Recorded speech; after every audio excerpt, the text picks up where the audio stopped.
Hello, and welcome to Reclaiming the Power of the Liberal Arts, 5 Disruptive Principles.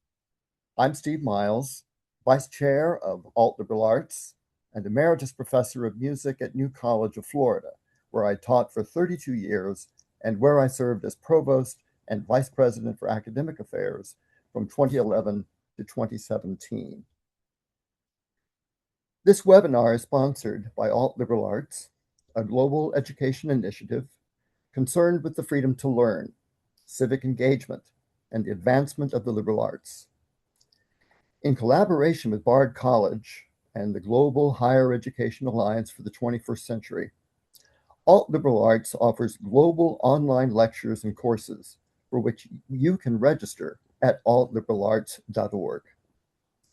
These lectures would not be possible without the support of the Open Society Foundation and Bard College. There's a Q&A button at the bottom of your screen where you can enter your questions or comments throughout this online seminar. I look forward to discussing as many of your questions as time allows. AltLiberalArts created the 5 disruptive principles in the Liberal Arts Project in 2024 to 2025 to spotlight core practices that define and defend a meaningful liberal arts education, as practiced primarily between the years 1970 and 2022 at New College of Florida, a public liberal arts college ranked 5th in the nation by U.S. News.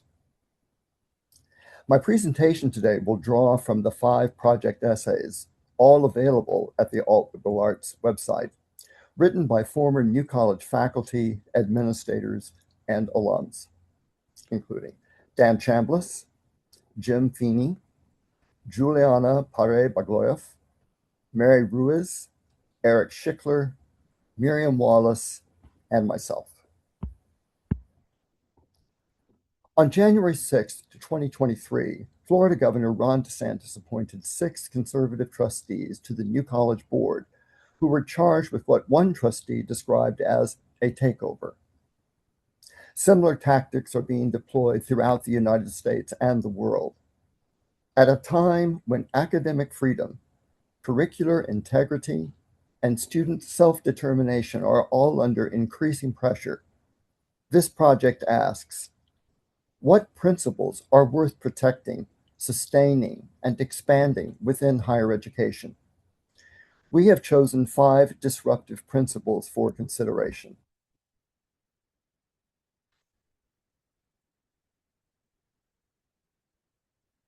Student agency and responsibility, mutual engagement, mastery, depth and breadth, assessment for excellence. Now, these principles are not new. One thinks of Pedagogy of the Oppressed by Paulo Freire in 1968. 7 Principles for Good Practice in Undergraduate Education by Arthur Chickering and Zelda Gramson. And Learner-Centered Teaching by Mary Ellen Weimer from 2002. Now, while the principles are hardly new, we consider them disruptive in the present moment. Why? Because they promote dialogical education. The 5 principles run counter to the neoliberal model dominant for decades, in which students are treated as customers. In this model, the university seeks to retain students by catering to their every need, while rarely challenging them intellectually.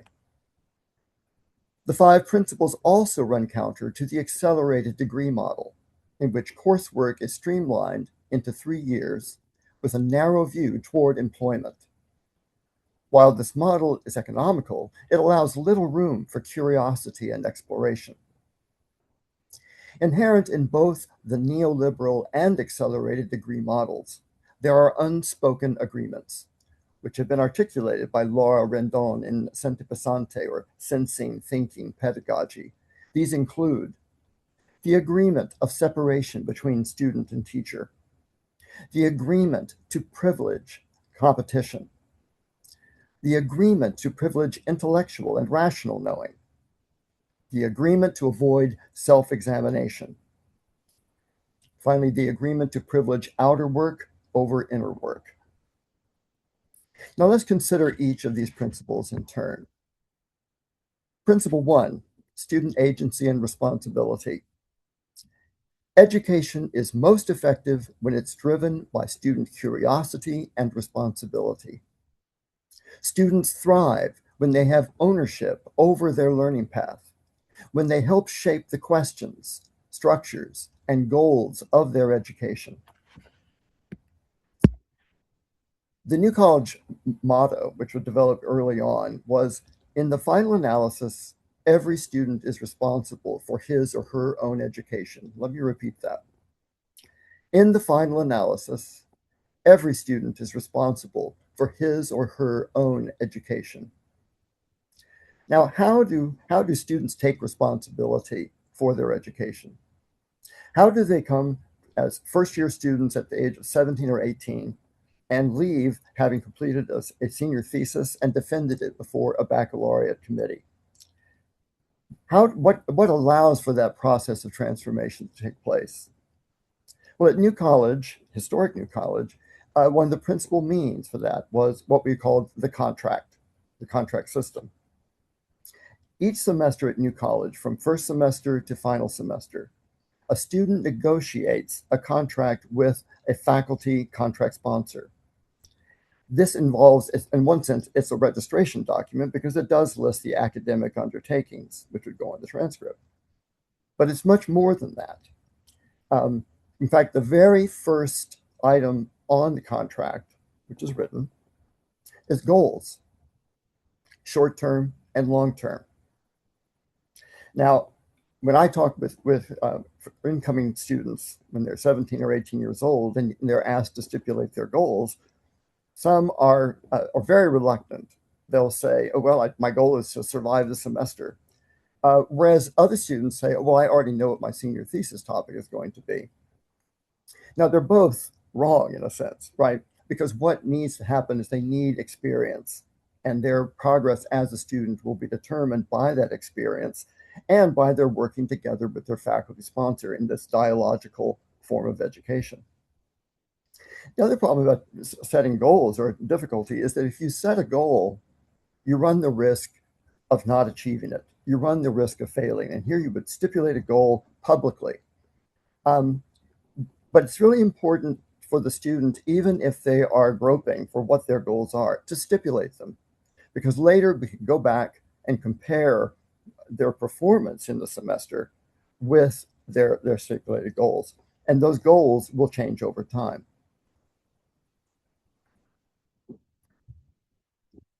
Now, I mentioned that there will be the academic undertakings. At New College, first-year students might take 4 courses. Now, those would obviously go on the contract, but there would also be what we call the certification criteria, and this is a very, very important point of the system. The certification criteria comprise the agreement between the student and faculty member as to what constitutes a satisfactory contract. It could be that of the 4 courses, one of them is a real stretch course, a course that the student is taking because of interest, but not because of demonstrated ability or aptitude. It's possible to structure that contract as a 304 contract, meaning that the student could wipe out in that stretch course and still have a satisfactory contract. But what's really interesting here is that we don't use grades at New College, right? So the student is not receiving a grade for any of these courses, which means the student doesn't have a GPA. Now, this is the thing at colleges that have grades. It results in a grade point average, and there's a disincentive to take risk.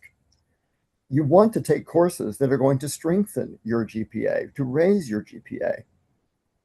At New College, because of narrative evaluations, the absence of a GPA, and the flexibility of the contract system, students were able to take risks in a managed way. Now, 9 times out of 10, students succeeded in those risk courses, received a satisfactory evaluation. In fact, for many students, the stretch course is the course that sparks their interest even further into that field, and sometimes leads to an area of concentration or a major, as it were. Now, this empowers the student to be bold and to take risks, to have agency, then and to take responsibility. Now, at the end of the semester, the student's going to receive all those narrative evaluations from the professors leading those courses. And of course, those will be given to the contract sponsor as well.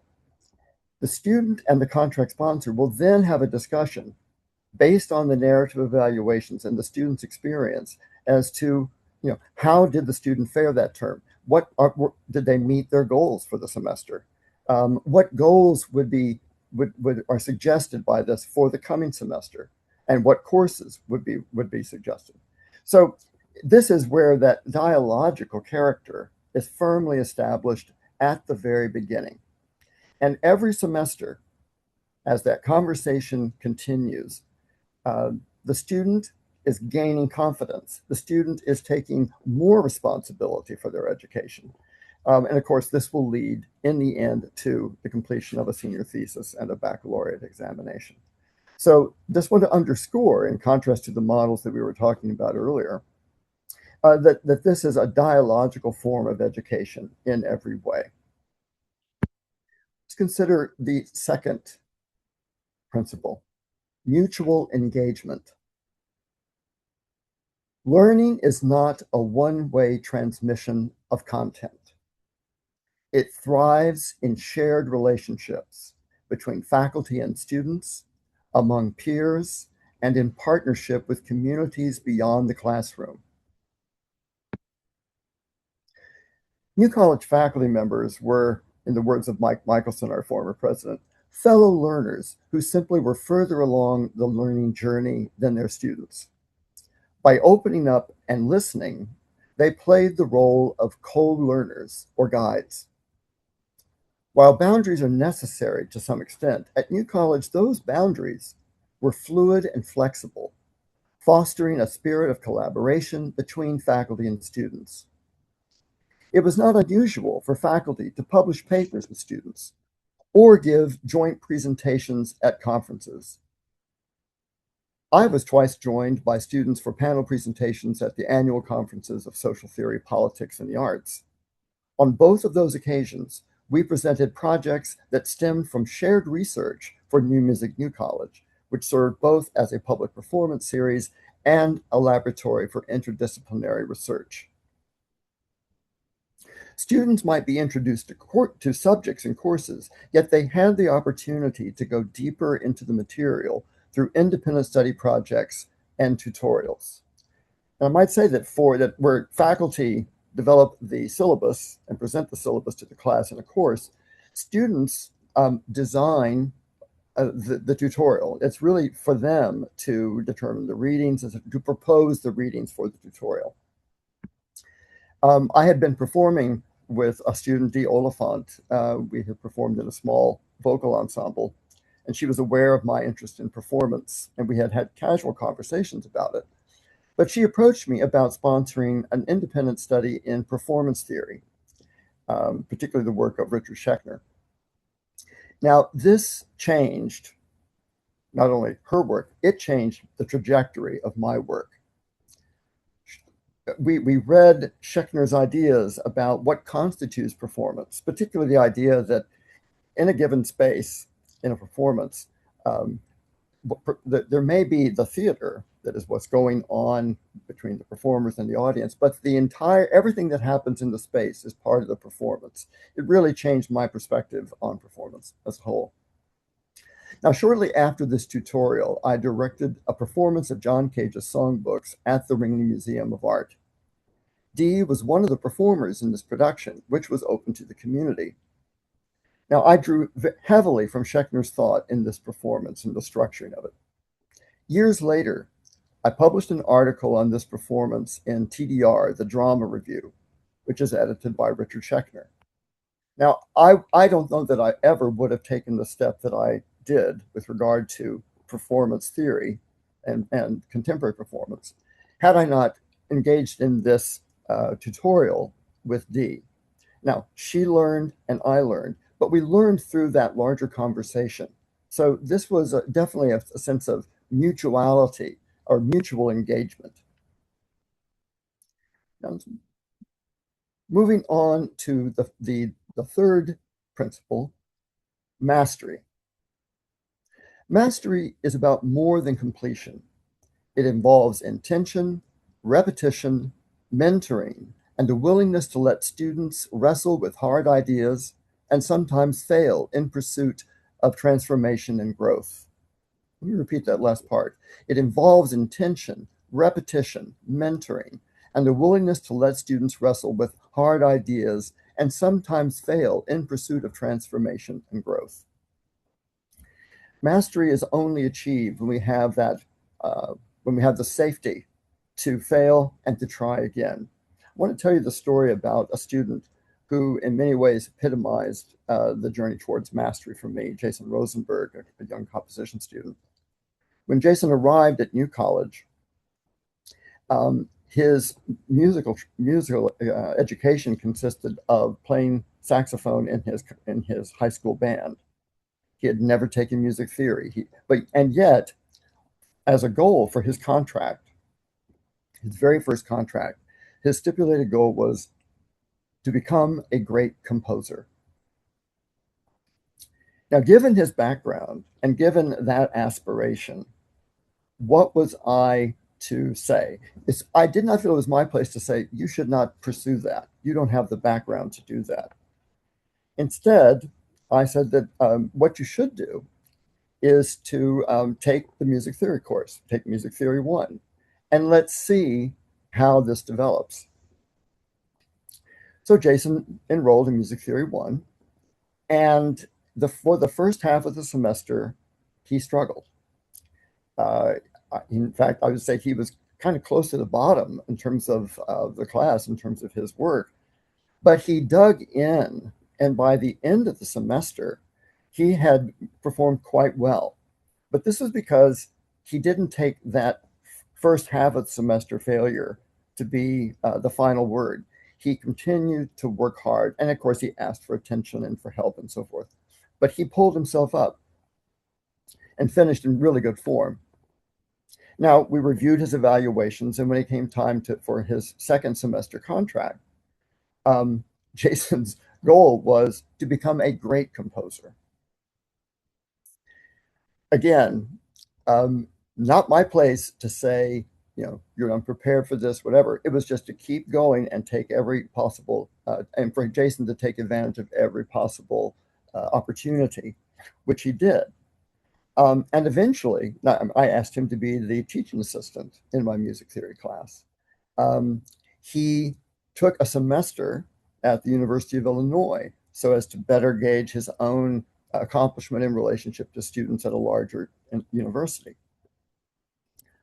By the time he finished at New College, he had a double major in music and mathematics, and his senior project was an orchestral work based on 4-color theory, map theory, which served both for music and for mathematics.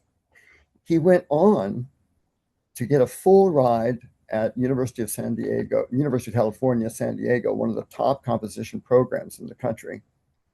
He got a full ride there and has gone on to win awards for his compositions and to teach at very important institutions in the United States.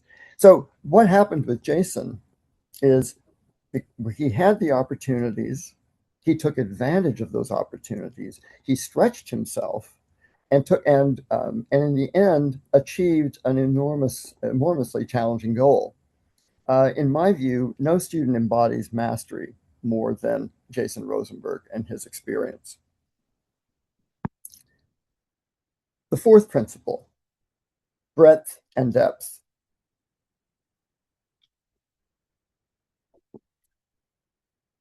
Liberal arts education should offer expansive interdisciplinary exploration along deep disciplinary study.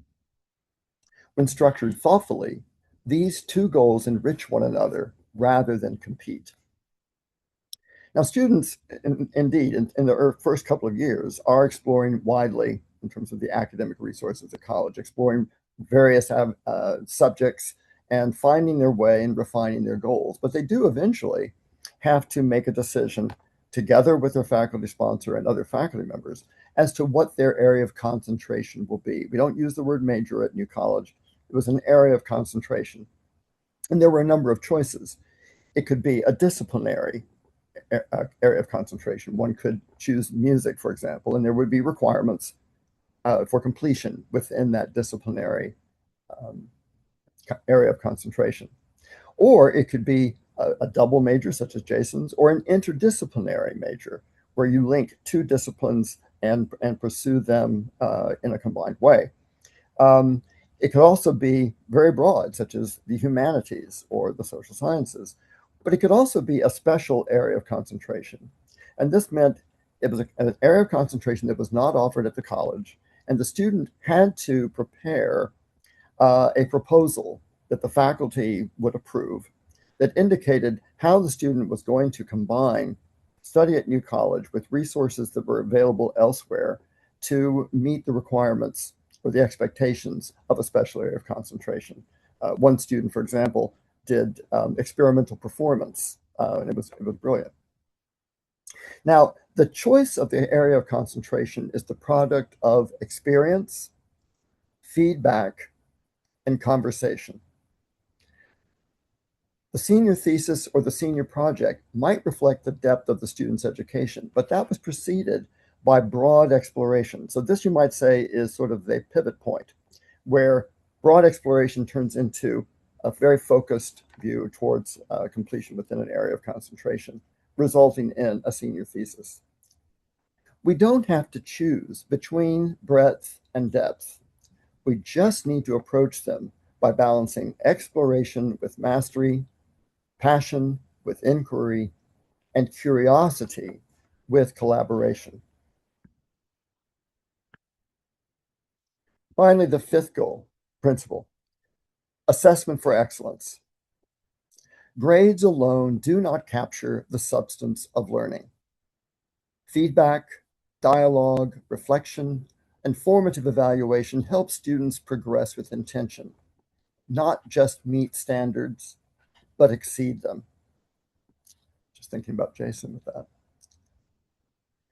As we've examined each of the disruptive principles, their power is intensified by the use of narrative evaluations rather than grades. However, it's worth focusing for a moment on why grades are so problematic. They can lead to what I actually referred to earlier, but strategic disengagement, choosing courses to protect the GPA rather than promote intellectual growth. In the age of AI, plagiarism is now more of a problem than ever.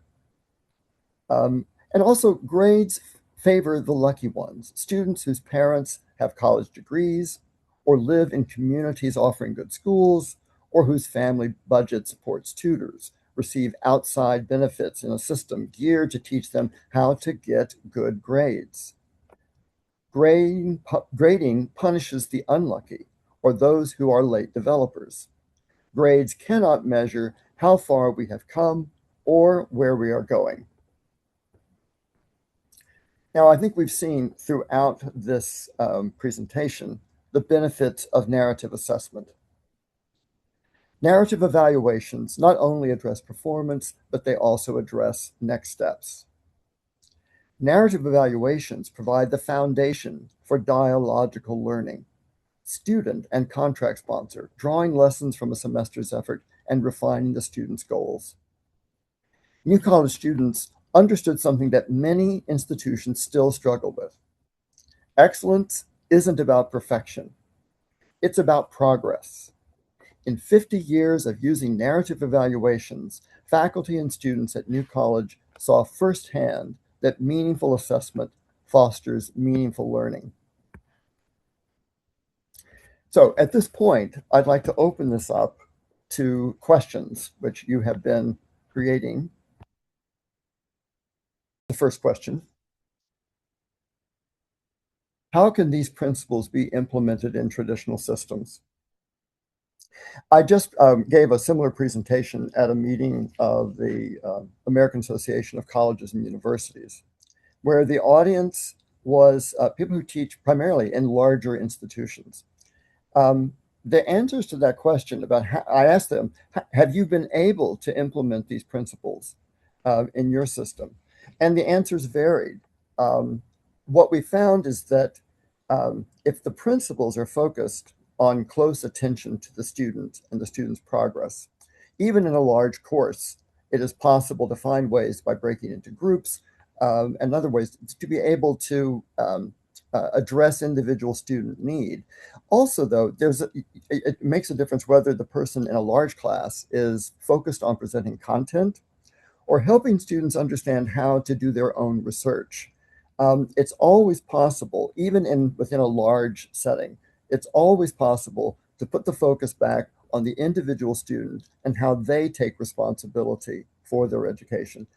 I can also say that I was at a campus recently where one of a new college alum is teaching, and it's very interesting to see how she was able to take a large class and by evaluating the student projects, particularly a group project, let the student know that she really was following what they were doing and that it made a difference in the way they approached the course and the way they developed. So yes, I think this can be done. And then on the question here, how do these principles impact graduate school admissions or employment prospects? Well, in terms of graduate school, some people have asked, well, if you don't have a GPA, how does that affect graduate admissions? Um, in fact, I think because students have completed a senior thesis and are basically working at a graduate level before they get their diploma, they're very appealing to graduate schools. It's also the case that where graduate schools have admitted a new college student, that they see what they're capable of, and that paves the way for more. Now, in professional schools, which is a little bit different, whether it means law or medicine, um, if they're going strictly by a grade point average, it does require for us reaching out and cultivating the relationship with medical schools, as we did, for example, with the medical school at the University of Florida. This creates a path for students who, maybe it would be difficult at some schools, but we are able to establish paths for them in other ways. Other questions? Here's a question. What impact might AI have on these principles? Well, here's where I actually think that the close working relationship between faculty and student at New College and in similar programs um, actually works to its advantage with regard to AI.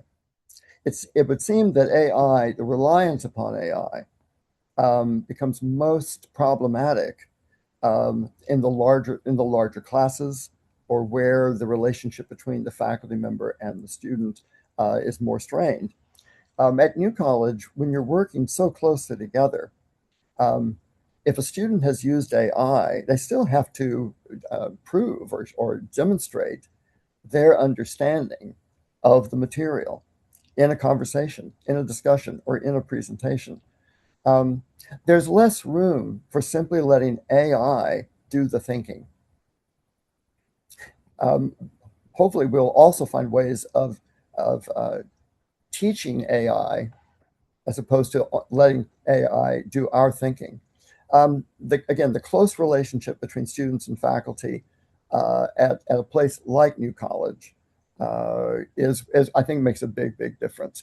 I mean, one doesn't have to shun the use of AI, and it would be crazy to think that anybody's going to do that. Of course, it's going to be drawn on, but we do have that ability to see what the student really is thinking.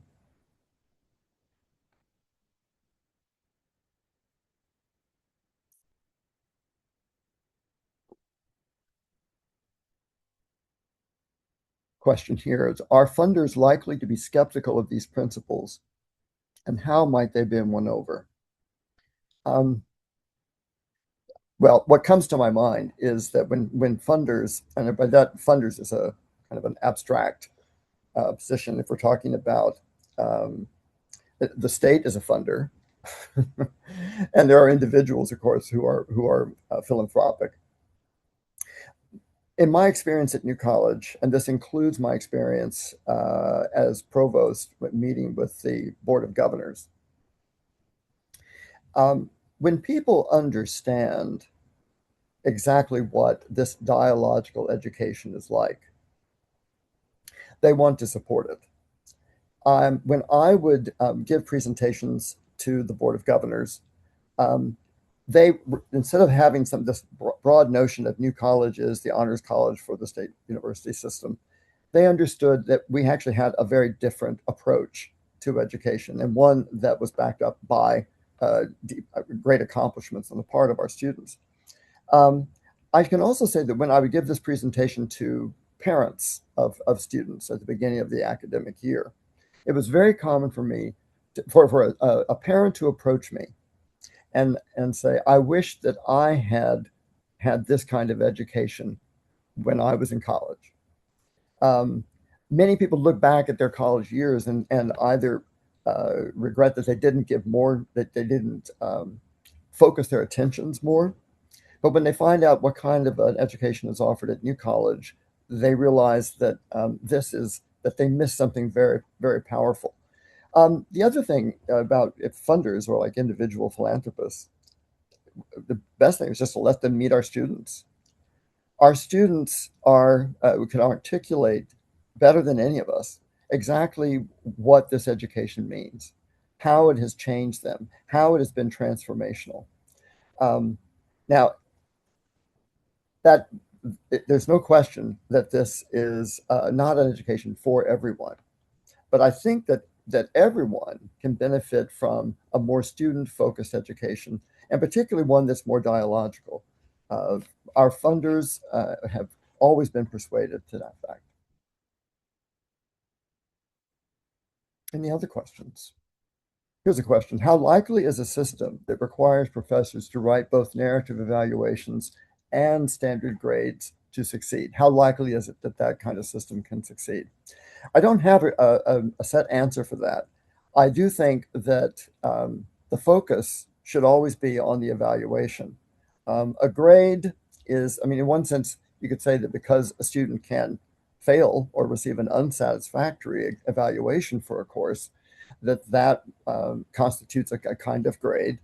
Um, I think that it's easy to slip into uh, being more concerned about the ranking that a grade provides than the detailed information that's provided in the narrative evaluation.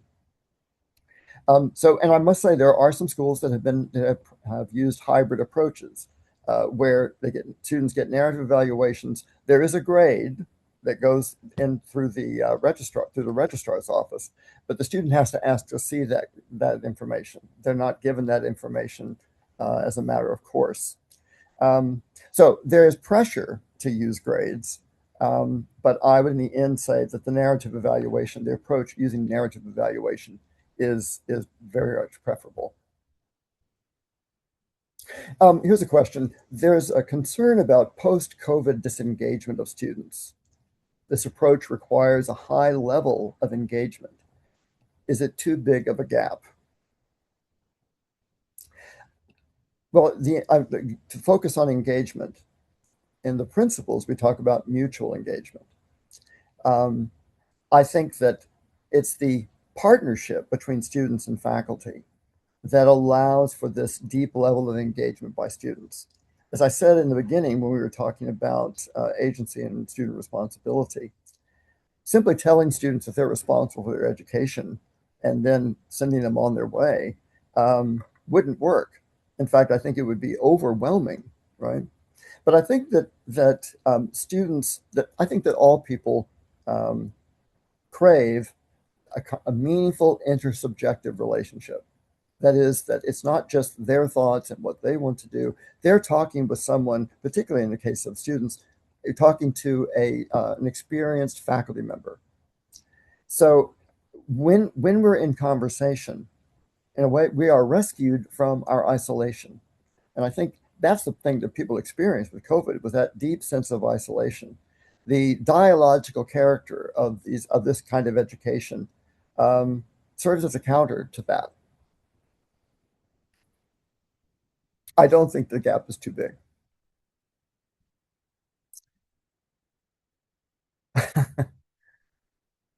One person just asks, I wish I have taken your music theory one course at New College. Do you have a text reading list that you recommend? Thank you. I will answer that question maybe later in a, actually what we did in the music theory class more than anything else was work historically. We would start with Gregorian chant. Students would compose Gregorian chant. They would learn the intervallic usage that's prominent in Gregorian chant. And we would move on from there. So you might say that our primary texts in music theory were actual compositions and studying those compositions. But there are some texts that are useful, but it's really the main sources. You learn from the music by analyzing it and then by trying to compose yourself. It seems that we have reached the end of our time.